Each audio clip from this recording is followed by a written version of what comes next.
Starting with problem three, to find the effective diffusion coefficient, we're gonna try to work backwards with starting with this equation right here. So our porosity and tortuosity are given to us in the problem, and we really need to just be finding this total diffusion coefficient, which depends on the physical nature of what is happening in this catalyst.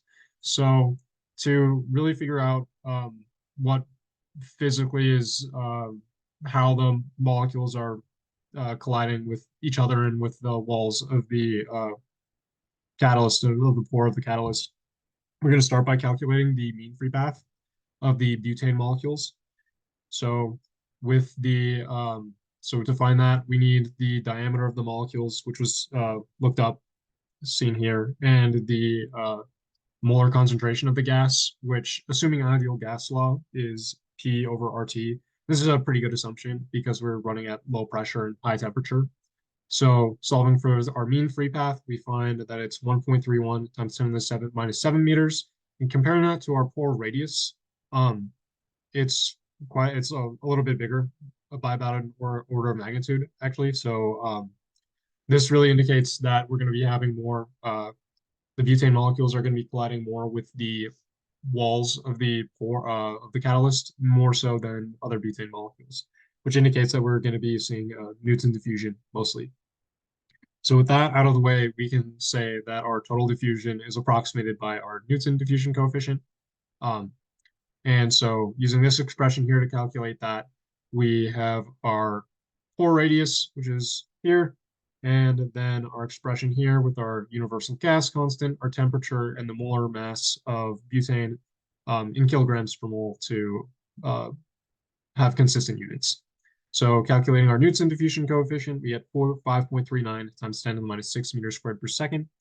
And our DA effective going through calculating that, we see that we get 6.29 times 10 to the minus 7 meters squared per second. So is this reaction diffusion limited? The answer is yes. And the way we can figure this out is by looking at the Thiele modulus. So with our characteristic length, which is R over 3 for spherical geometry, we can calculate our Thiele modulus with our KV, which was given to us in our D effective, which was calculated previously. And it was found that this is about to be 2.24. And the physically what the Thiele modulus represents is the ratio between the kinetic and diffusive effects on mass transfer. And so for a Thiele modulus greater than 1, this means that we're going to be seeing kinetics are more significant than diffusion, or another way of saying that is it is diffusion limited because the diffusion portion of the mass transfer is smaller than the kinetics. So then the observed rate constant, K observed, it can be found using the efficiency of the catalyst.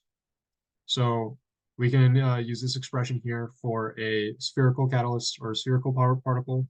And with our Thiele modulus that we found before, it was calculated that our efficiency is about 0.38. And then rearranging for our K observed, we can calculate that it is equal to about 1.6 inverse seconds. So moving on to question 4, trying to find the volume at which 50% conversion is achieved at 830 degrees Celsius for initially for assuming isothermal.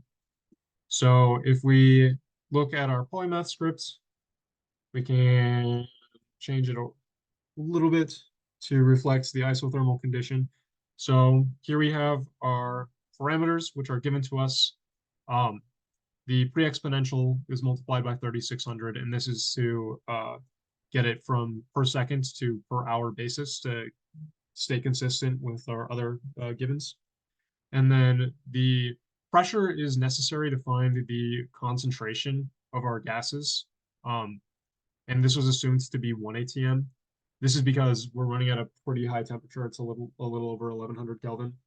So we're probably going to have some kind of ceramic material around this this reactor, and usually those are run at pretty low pressures.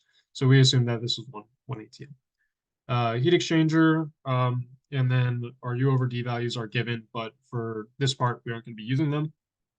Um, So with our mole balances here, this just comes from the reaction that's given. It's everything has a stoichiometric coefficient of either -1 or 1. So, and then with our design equations, we just get these. Um, and so for the isothermal condition, we can just say that our temperature is equal to our specified temperature at all volumes. So our rate law is given to us, or the dependency on our concentrations are given to us.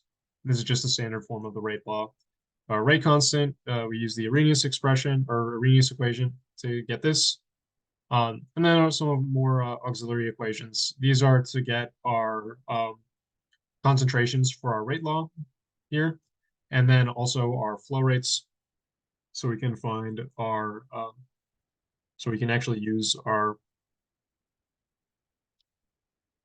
uh, our differential equations. So yeah. So yeah, then we have our concentrations. Here we can see we use our pressure, which was assumed, and our conversion of A, and this is just the definition of conversion right here. So, and then because we were solving differential equations, we have our initial conditions and our final conditions for volume. And so if we set this to 234 liters for the isothermal condition, we should see pretty close to 50% conversion. So going back to this, the next question is what happens if it is adiabatic? What happens to the conversion?